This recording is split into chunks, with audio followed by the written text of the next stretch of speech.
where nightmares come to life and the shadows have stories to tell.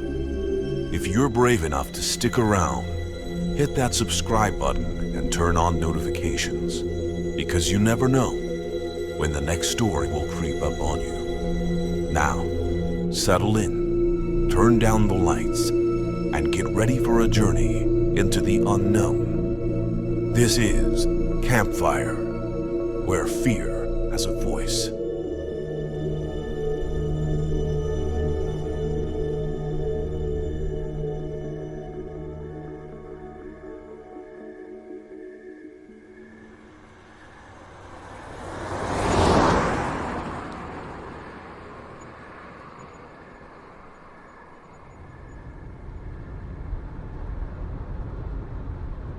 You never get used to the dark. Not when it's this dark. The kind of dark that swallows your headlights whole and leaves you wondering if you're even on the road anymore. That's what I kept telling myself as I drove deeper into the forest, my fingers tapping on the wheel just to stay awake. I guess I should have been at home. My wife's due any day now, and I hate leaving her alone at night. But every extra dollar counts right now. And sleep's been hard to come by anyway. Nights like this, I just tell myself it's temporary. The long hours, the weird pickups, and the loneliness. A few more weeks, and I'll have enough saved to cut back. Be around when she needs me. I glance at the picture clipped to my visor. It's from last fall, just before the leaves dropped. She's smiling, hand on her belly, already showing. Sometimes I call her between rides, just to hear her voice. But I'd hung up a few minutes ago when I got the ping. A ride out past the edge of town. Looked like coordinates rather than an address. Weird, but not unheard of. Usually just some cabin rental or campsite where the app can't get a read. Still, as I make the last turn out of the city limits, I can't shake that feeling that something's off. The road stretches ahead like a black ribbon. Nothing but the hum of my engine and the faint crackle of the radio. I flip through some radio stations, finally settling on some old rock ballad, just to break the silence. That's when the fog hit. It sweeps in without warning, thick, soupy, suffocating. My brights barely cut through it. I slow down, leaning forward to catch any hint of the road. One wrong move out here and I'll end up in the ditch. I kill the music, feeling my heart rate spike as the road winds and the trees stretch taller, darker. The headlights bounce off the mist, turning it into a solid wall.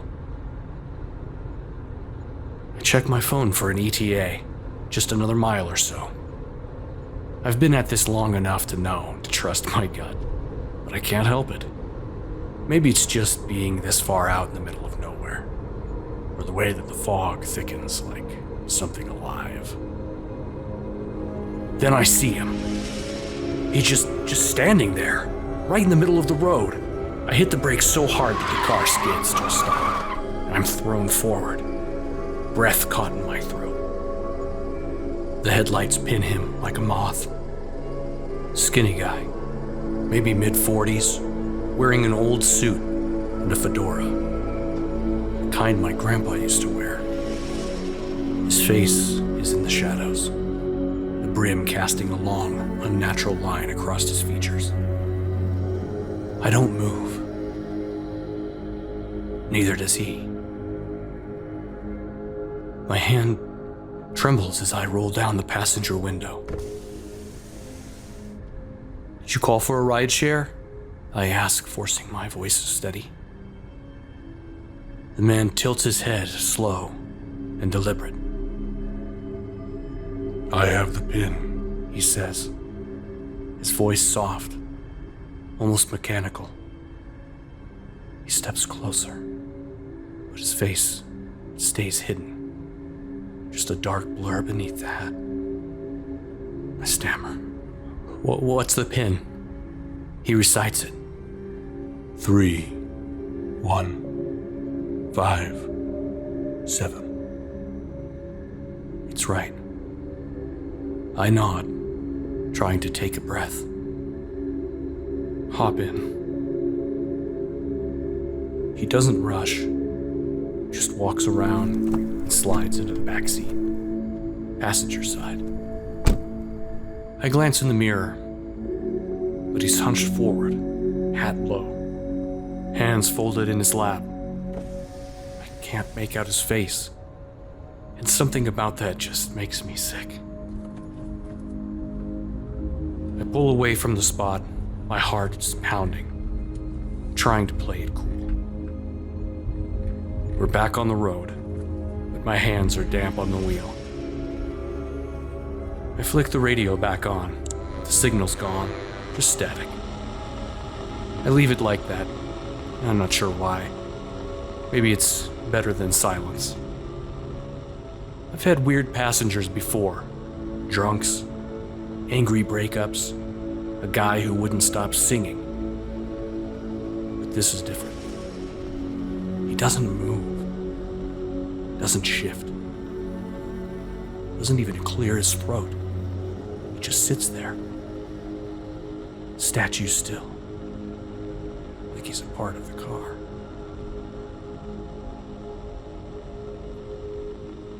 I sneak a glance at the visor picture of my wife. I wish I were home. I wish I hadn't have taken this one.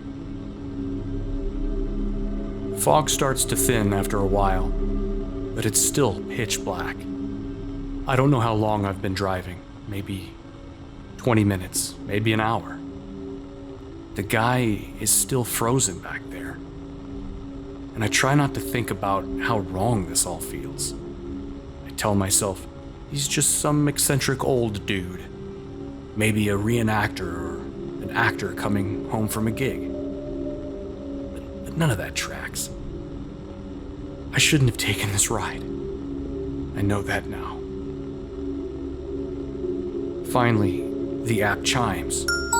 Destination reached. I pull the car over to the side of the road, the headlights washing over gnarled branches and thick underbrush.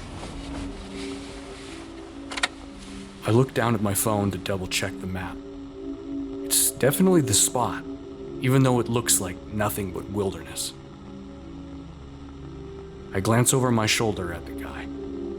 I think we're here. But he doesn't move, doesn't say a word. Just sits there, still as a corpse. My heart thuds against my ribs, and I feel that primal itch crawling up my spine. Is he gonna murder me? God, I knew I shouldn't have taken this one. I grab my phone again, squinting at the coordinates to make sure I didn't screw up. It's 1:30 in the morning. I glance back at him, trying to keep my voice steady. This looks like the right spot. But when I turn, the back seat is empty. My heart drops. I whip around, scanning the road through the windshield. Then I flick on the brights. Nothing but trees and fog. I get out, leaving the car running, and I walk around, checking the ground for footprints or any sign of it. There's nothing. Not a single trace. I slide back into the driver's seat, breathing hard, and pull the door shut. As I sit there trying to catch my breath, my phone pings. Payment received. I glance at the screen, and that's when I notice the time. 3:34 a.m. I freeze. Less than a minute ago, it was 1:32. It doesn't make any sense. I didn't move. I didn't go anywhere. But somehow, 2 hours are just gone. I sit there, my hands shaking, trying to process what just happened. My pulse thunders in my ears, and I feel like I'm going to be sick. I turn the car around and take off, fighting the urge to floor it the whole way back to town.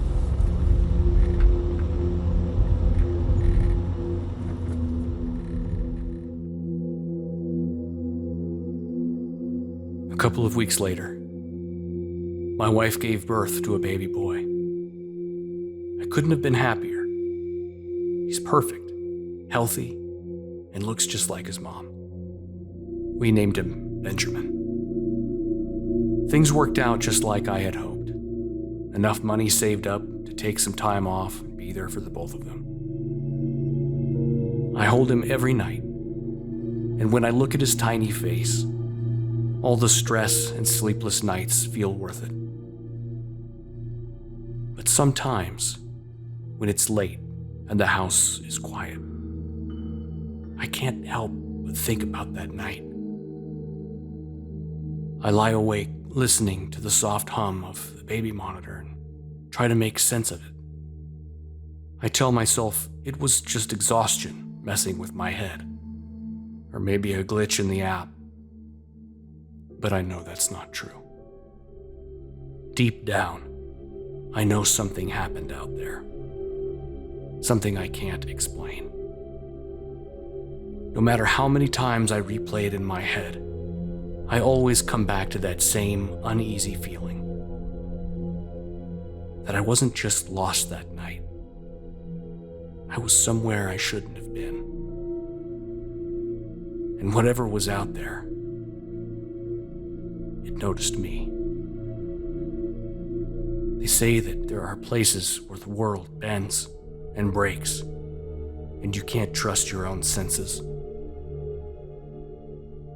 I don't know what happened that night. I just know I never took another ride out that way again.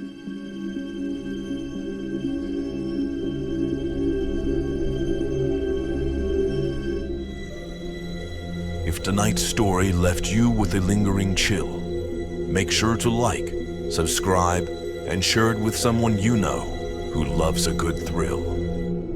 Until next time, stay vigilant and keep the fire burning. Campfire is a Stonegate creative production and was created by Michael D. Goff, Audrey Goff, and Aaron McCulloch. For more information, visit stonegatecreative.com.